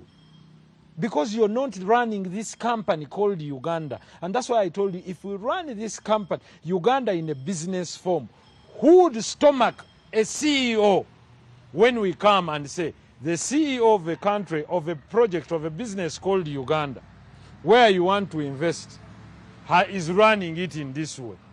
He has mobilized part of the contribution of shareholders and given them to a lady called Penetti, who is from Italy, to build a hospital that is inexistent after 4 years. I'm not the CEO. That the CEO sat with the board. Yes. And the board approved. A board that is occupied by the majority from the CEO's party. 2, that the CEO has identified one Magola and given him over 786 billion. I think it's getting personal. You've over-mentioned Magola. It's not, but he's Magola Penetti. Okay, fine. It can't get personal because Magola has gotten 786 billion. If he didn't want it to be personal, he would have said, no, let me raise my money from the bank. We'll all be celebrating Magola, Magola, because he did not walk to the coffers to raise capital.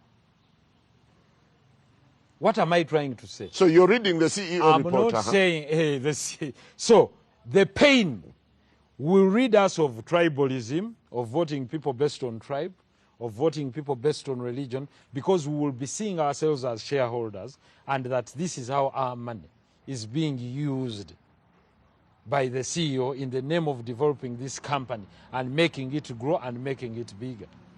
And that when we grow all the coffee, that the CEO signed an agreement with the same Penetti to be the only single off-lifter of coffee from all of us, and therefore she will determine the price for all the coffee growers and be the single exporter. Instead of growing us into cooperatives, instead of giving people, let's say, cooperatives of farmers and farmers' banks where they would go. I'll give you a simple example of milk.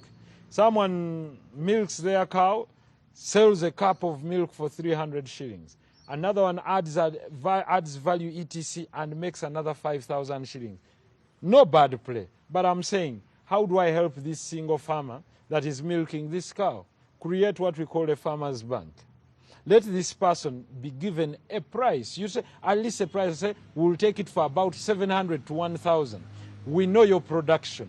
Deposit your milk in the milk bank. It will be picked by everyone, every single player, no single source player, to come and add value. Either make it into powder form or repack it into ultra-heated milk and export it. Okay. The issue of Magola, we are not saying no. We are saying, can we create what we call the Uganda Pharmaceutical Company? It can make all generics and then float this company, if it's good enough, on public stock exchange. And I'll come and buy shares and we'll recapitalize it. The same thing we're talking about UTL. Instead of selling it, I'll be so proud of holding a card of UTL if I have a share, even if the share is 10,000 shillings, because I'll know I'm building the company called UTL, just like the Kenyans did for Safaricom.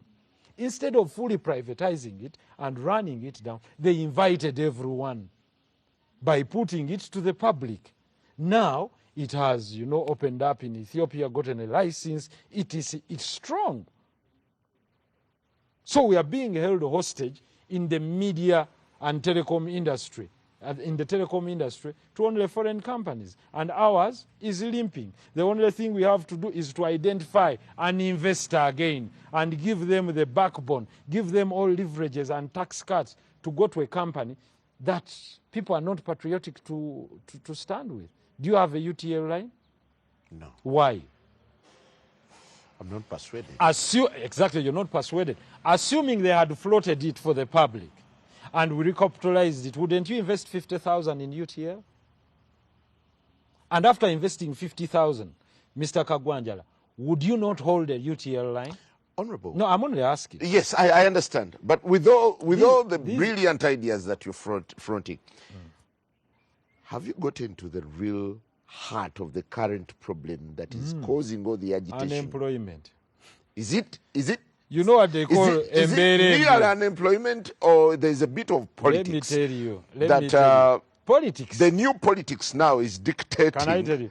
Politics is the ability of those you've given leadership to determine your future.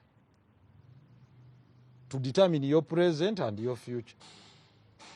That is why. That's a vague definition for Uganda. It is the reality. In the current... President Museveni said, I'm here to secure your future.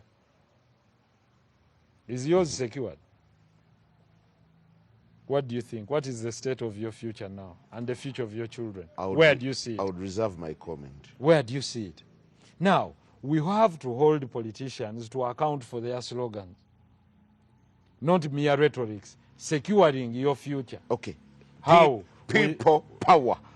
That's where we are now. It's also just a slogan.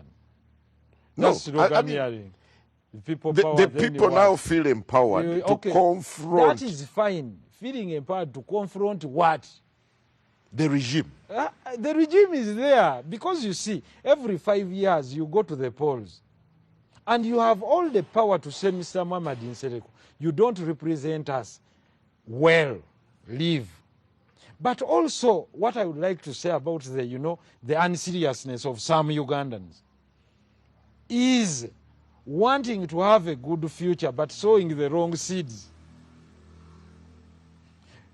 You go to them, they say, Emberambi, etunyize. Then you say, how will you elect? Paka last. Can I repeat? That the situation is very absurd.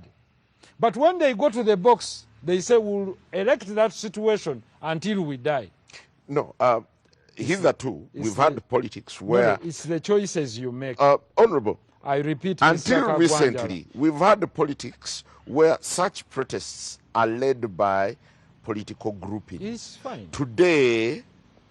Because there is no way, because, listen, I can tell you, there is no single political grouping seated in comfort and opulence that can lead protests that are massive.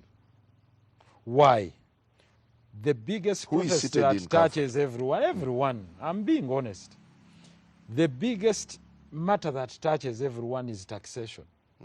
So if people are disinterested, that was even the spark in Kenya and in many other countries.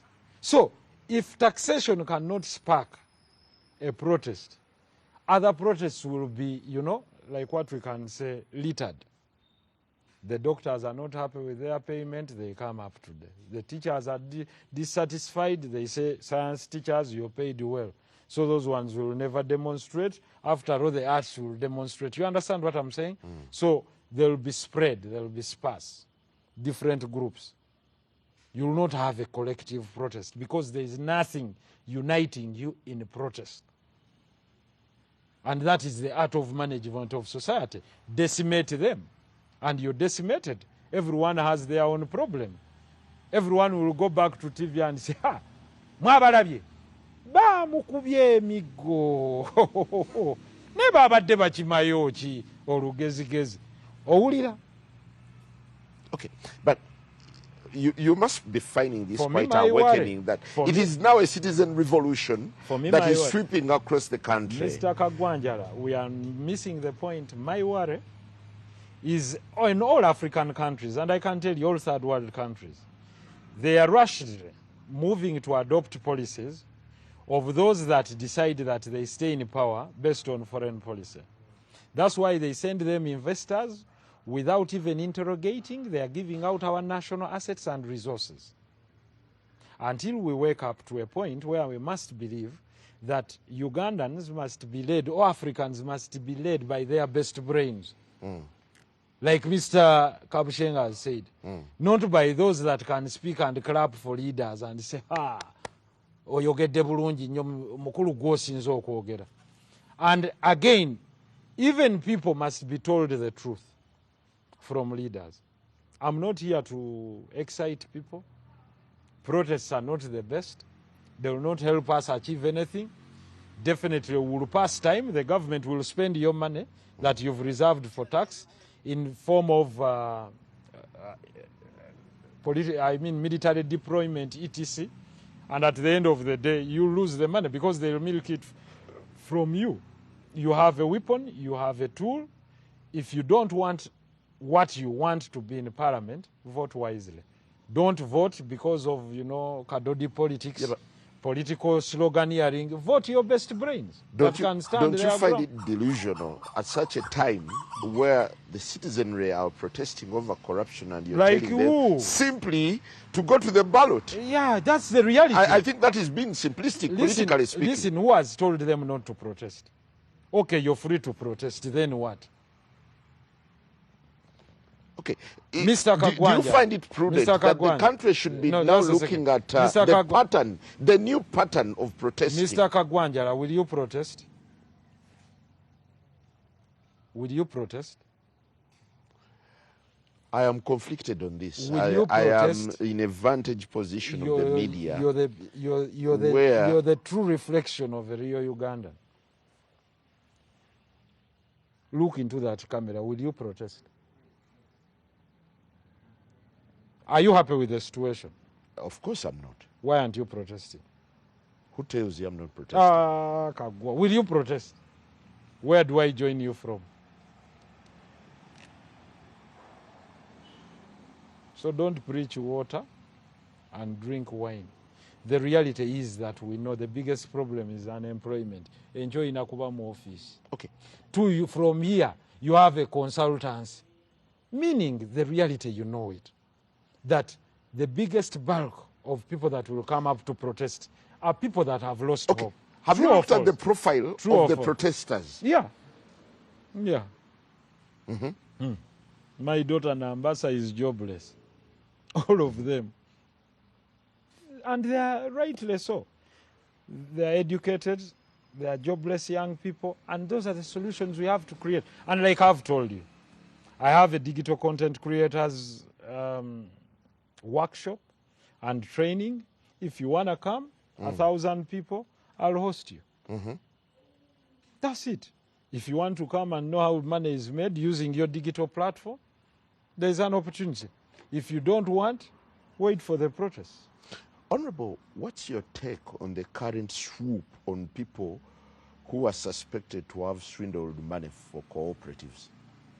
The matter is in court. Yeah, I know it is, but I'm a lawyer. is it defining The the matter is road? sub judice. Is it defining the trajectory in the fight against Can corruption? I tell you, the matter is sub judice. I know of people that have gone away with money meant for drugs in hospitals. Many have been arraigned. I know people, judicial officers who first ask for money to deliver matters. I've heard and I'm aware of people who don't issue. Is police bond for money? No. Can you get it for free? Look into that comment. So how wide should the net be cast? The reality is, let's address the problems that cause that. For example, at the tail end, I mean at the lower tier, it is the poor pay. You pay someone 500,000 shillings or 600,000 shillings as a police officer who has 5 children, who also deserves the No, future. but here we are talking No, billions. I'm We are talking of the billions. because you see, you're talking of corruption. You're talking of corruption. And for you, you're going basic. I'm going basic, but it's on a daily basis.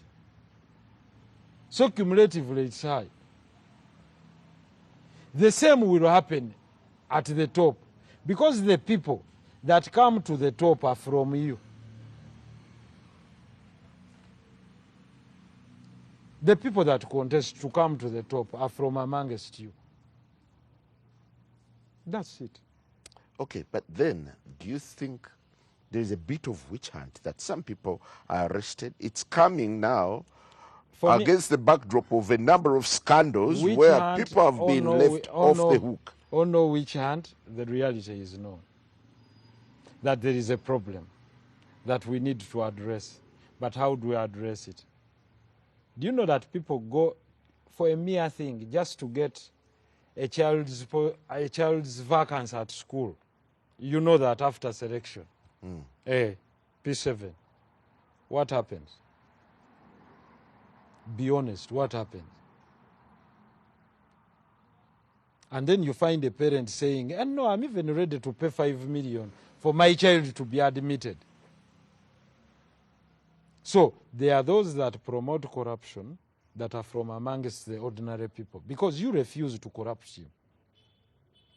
There's one person I told, he said, Honorable, kalo musajja musanze wano, nangamba, muwenguzi ne mugagwe Ghana. So that means if you don't reject to say I won't give you, then that means you're also a promoter. Okay, the current talk of the town now is fighting corruption. Do you want to look at it as mere rhetoric? Because it has been there. No, but today there seems to be it has been there. Engaging of a new gear. To the gear. extent it's there even in the private sector. That to get a new shop that is occupied by someone, you have to go and pay goodwill. It is endemic. I've told you there is someone who was looking for a passport. When they were told, no, you don't have to pay anything, just go to the bank and pick your passport. He said that must be a fake passport. Because they don't believe that there is a service that would be free. How does Parliament, or where does Parliament go from here? Within looking at it as the public now perceives it as a disgraced institution? I would like to advise the people that you have a choice. Parliament is from you. You cannot disband Parliament. You cannot. Because the option, if the people want the Parliament disbanded, then we go for military government, where the president should govern on his own by decree and the military council and etc. There is an option. There can't be a vacuum. If you don't want this, there must be something. Yeah, but scandal after scandal. No, right. Parliament cannot be innocent. Agreed. Agreed. Therefore, what do? Do we wash the baby, or we get the baby and throw away the baby with the water? Since the baby has been riddled with dirt, what do? Now, we pick the baby from the dirty water and wash them. The agitated protesters now want to wash the baby. My advice to them, the only channel you have to wash the baby is through election. Born agitated protesters, you have that ballot. If you don't want a particular member of parliament, or if you want a solid member of parliament like me, or like Njala, why don't they vote for you? Look into the camera. Because I'm not bidding. Huh? I'm not bidding. You're not what? I gave it a shot and then came back to why my is it that, yeah, you're a professional and you can even continue to do it. But why do the people in Chisubi think he doesn't deserve? Look into that camera. No, you deserve. Think you're becoming the interviewer. I'm being honest. You deserve, but the electorate did not bring you. It chose someone different. So they should not come to you and protest that in Njala to be genda bubi when they chose someone. Don't the electorate from your constituency know where your MP stays?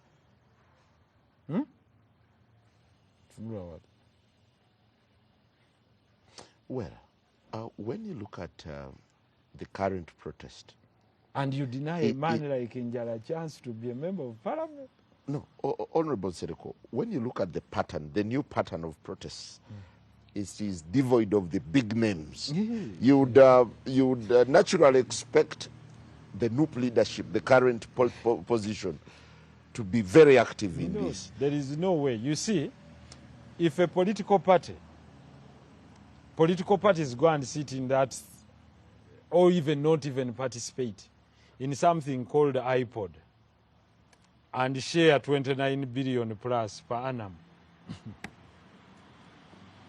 In 5 years, that is 100 billion. Where do they get the moral authority to say that there is lavish expenditure? So they also lack the moral authority to say that people are suffering. Yes, people are suffering, but then what? Because you would say, for us, no. We won't take that money. But the moment you say that we'll also share for what we don't even participate for in debate. So the political opposition is equally trapped. Trapped. Because the political landscape that is built right now is to create comfort even for those in opposition. Okay, as we get out of here, how do we connect the current stalemate, the current state of affairs, there is no the crisis, to the general politics of the day? The general politics of the day calls for strong men, strong policies, like I've said, policies that must address unemployment, a reform in our education system to produce skillful people that are hell-bent to serve the job market globally. But that shift can't happen now. I'm telling you, okay, the world needs this number of radiologists. For you, you're producing political scientists. You must think loud. The world needs people in cybersecurity. You understand? And for you, you're producing this. The world now needs people that are digitized, digitally accurate, and with the ability to use tools that are hell-bent with the efficiency of the use of artificial intelligence, whether it is predictive or creative, to boost innovation. You're producing a job market.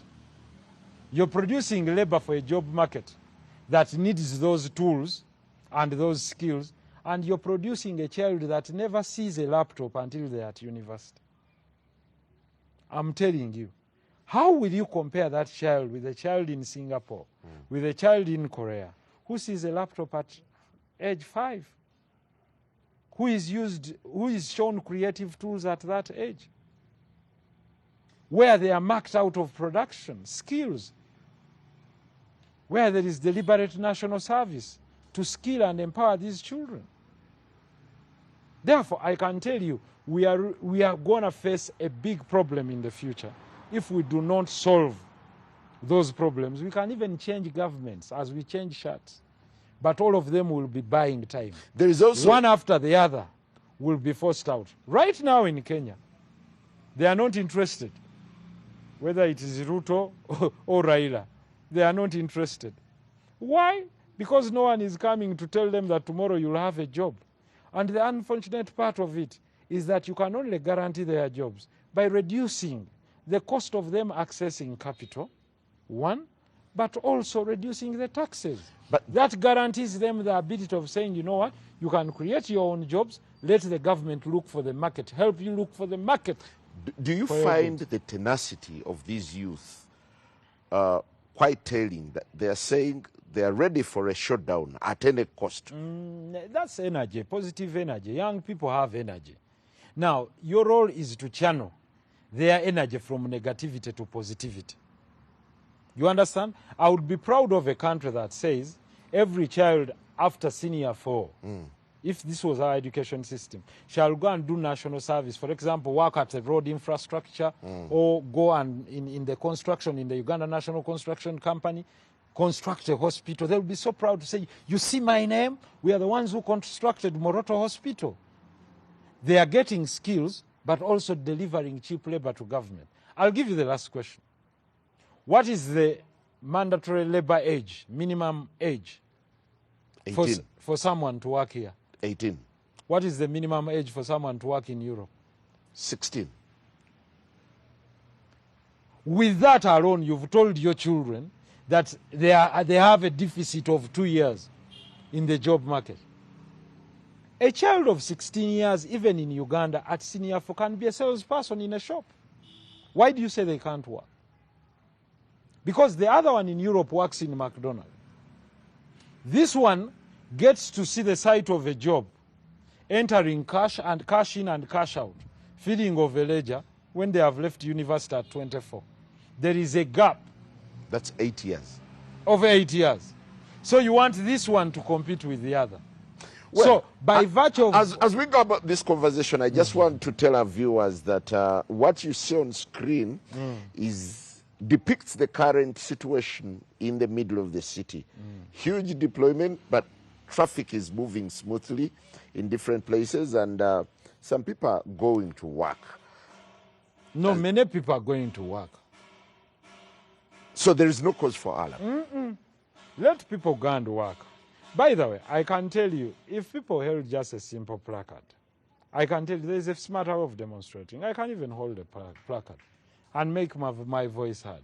So you must distinguish between protests, including riots, and protests. I told you the traders protested. They even closed their shops. Okay. Assuming those young men and women had joined them by saying, we are unhappy, we want to go to class, we want to ban anything. Now this is a defining moment. Are you for the protesters Or against the protesters? No, I'm not against the protesters. Are you for them? Absolutely. Would you join them? But I want to channel our energy to what we call positive energy. I can only join them in protesting for good cause. I want a job. You understand what I'm saying? And I'm saying join me in the protest next week to empower you with knowledge. I'm going to skill people. Please join me in that protest where we say, since government has not provided... Or you're just making this stance just to preserve the image of the house where you earn your bread. Simply. No, I don't earn from... But I've told you I'm a content creator. I'm in artificial intelligence. Yes. I'm a lawyer, so I earn. Essentially, you're part of the burden. You're part of that house absolutely, but that is walking home But you can also agree that my constituency contributes a lot of tax to this country, even when I'm the least paid. Repeat that statement. You're earning 40 million. I'm the least paid. I'm representing 5 million people every day. Do you know how many people line up at my office alone? Every the other day, scholarships, this, I can't do this, I can't do that. And you must help them. Some are genuine, others are not genuine. But you must help them. Do we have... Why? Because the government has left a vacuum of not helping them. So you become the government. You take over the role of the executive. We don't have an unemployment bureau, you know, whereby people would deposit their CVs, even if it was online. So what does the Ministry of Labor do? And these are the questions we keep asking in the House, and we don't get the answers. The backlash comes back to us. And that's why I'm saying I'm not going there anymore. I've done my service. I've served the people. I will not go back. I've served my last term in Parliament. You're tired of the House? I want you there. Are you tired of representing I people? want you there. No, I've done my part. And that is what leaders should do. That at this political scene in Parliament, I've played my part. It's not that you're tired. You should not be substituted because you're tired. You should be substituted because you're good, but they want someone with better energy to help you. What if you've been resourceful to this Parliament? Alhamdulillah, then the people will appreciate, but will only know that I've been someone of greater resource when there is someone doing worse. How would you rechannel the plight or the grievances of these youth if you met them? I will tell them, listen, look here, I understand your pain, which is rightly so, that you don't see any hope in the future. But you're channeling your energy to the wrong person. It's not me. My role is to help you acquire skills. But you remember I told Parliament that we should not let the people blame URA. Do you remember that statement? The power to pass taxes lies with you. So I'll tell the youth this. You have a chance to redeem yourselves in 2026. Go and contest and come and sit in this house and change it. So MPs are equally in an awkward position. I repeat, go and contest. Don't lament from where you are. My brother, Mr. Kabusheng, and others, let us take the bull by its horns. Let us go and contest. As you bow out. And come. As you bow out. Absolutely. Yes, I'm going to give them I leadership. thought there is unfinished business. Don't you want me to give them leadership? No. Nsereko, who tells you that I cannot? This is the most critical moment where you're needed. And now you're bowing out. Bwana Simon, who tells you that I cannot give them leadership when I'm not in the very Parliament? And who tells you that I'm walking away from the political scene forever? What is next for Nsereko? I'll tell you. What is next for Kagwa is next for me. And by the way, no, don't be vague. Just Kagwa. These things I will tell you when I must tell you that I'm telling you. I'm creating a vacuum for you. And you would be happy that there is a vacuum for Kagwa to fill. How proud would I be if someone like Kagwanja, honest man, good deliberator, comes on the scene and says, I'm offering myself. Yeah, but is that Parliament any desirable place for anyone to occupy come and now? Make it desirable. When everyone is now looking at it as a disgrace. Fine. If you think the house is dirty, Mr. Kagwanja makes it, come and clean it. Why are you scared? It's just 2 years. Actually, it's next year only. We have basically 17 months to nominations. Okay. Agreed? 17 months to November next year nomination. Isn't it a big Let's fallacy repeat. to imagine that We- Parliament can just a fix sec. anything Do we now? actually have 17 months? We have 13 months to November next year. 13, eh? This six and another 12. 10. No, about 16. About 10, yes. Yeah, it's 16 months or 15 months for your nominations. Bwana Kagwanja, of what harm would it be if I'm bowing out and Kagwanja is coming to Of power? what value would it be if Njala entered that house, a house where you 520 plus Now, legislators? I want What to, would you I fix? want you to look there. Ladies and gentlemen, send me people like me and Kagwanja into that house as we bowed. Ntungamuru, Kunjiri, Amorata, Ajumani, wherever it is, to come and make that house better. So that when they reach on day one, they say, no money for political parties, we will not accept. No money for cars, we will not accept. No, and I want you, Njala, to do it. To be amongst those that will do to it. do the things you haven't done. Yeah, fine. That's why you want change. That's why you make substitution and say you come in and score the goal. So I want you to do those radical changes when you come to those house. But saying let's burn the house, then where will you go? Because the house will be burned. But you must acknowledge, as we speak now, Yes. the house is being looked at with a lot of detestation. You come. Okay, now if Would you walk with your head high? Yes, I would. That you are an MP of Kampala. Oh yes. I would do 100% because I've done my role. And that's why you're saying I stay. That's why you're saying I stay. And I'm saying no, leaders should have that. Maybe you are exceptional. You could be an exception You asked me why out of many. why I would walk with my head high. For me, I've told you, Mr. Angela, the issue is the size is too big. You belong to the parliament of eyes Small, and yes, a it's few fine. nays. But if we are smaller and we're having a meaningful debate of about 15, 20 minutes, giving Njala the time and you keep back and say, Kagwanjala today is going to debate about media and enhancement. Why should I debate? Then Kagwanjala decimates the whole point and then we put it to vote. But as you're speaking, someone comes out. You know, you remember when I was talking about used computers? And I was saying, listen, the cost of a brand new computer that has the specs that you need to address the following, requirements in technology is about 12 million shillings, which ordinary parent can even afford it at university. So you have to rely on used computers. So if we can let in used cars, let's let in used computers of about 5 years. What happened? You know what? One MP stood up and said, Honorable Nsereko, we reject that. I said, thank you. And you know the constituency that MP comes from? No, I don't. Extremely poor. And now his youth in Tororo are saying they don't have jobs.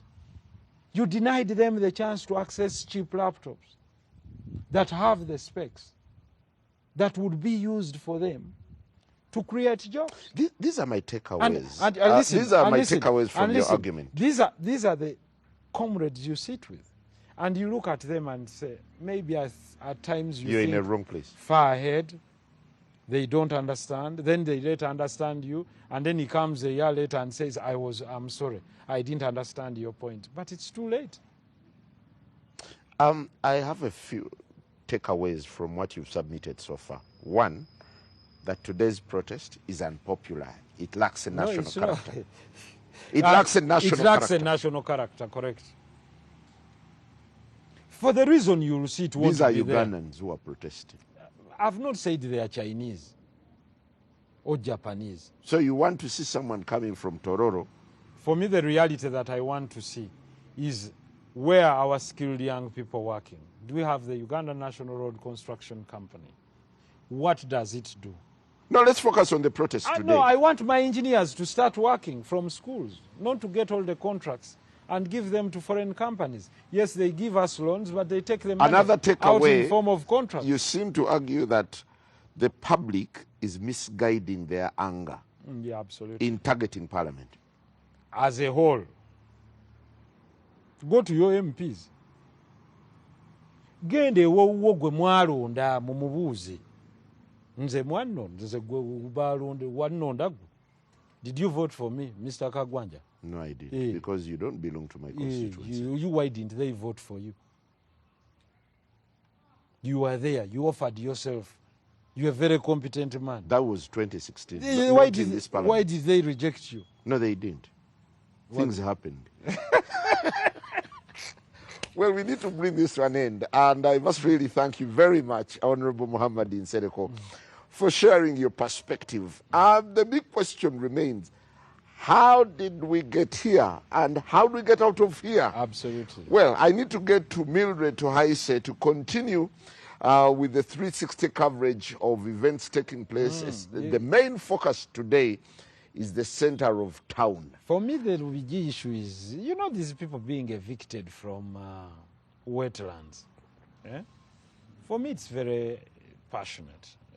I think as a country, we would think, yes, we need the wetlands, but we also need our people. We are creating just another problem. So these are things we would be talking about. And saying the president is resisting the notion of saying we should compensate. There's another takeaway that I could have missed. That we could compensate. You said we should. You said the opposition that would be standing for the people is also compromised. Yes, that's absolutely. They are eating. Yeah, of course. You see, when you earn money from iPod, then you're also sharing part of what would be used for productive use. That's the reality. I mean, that's true. So does it explain the absence? No. I'm not saying it explains the absence, but it explains their disinterest in certain matters.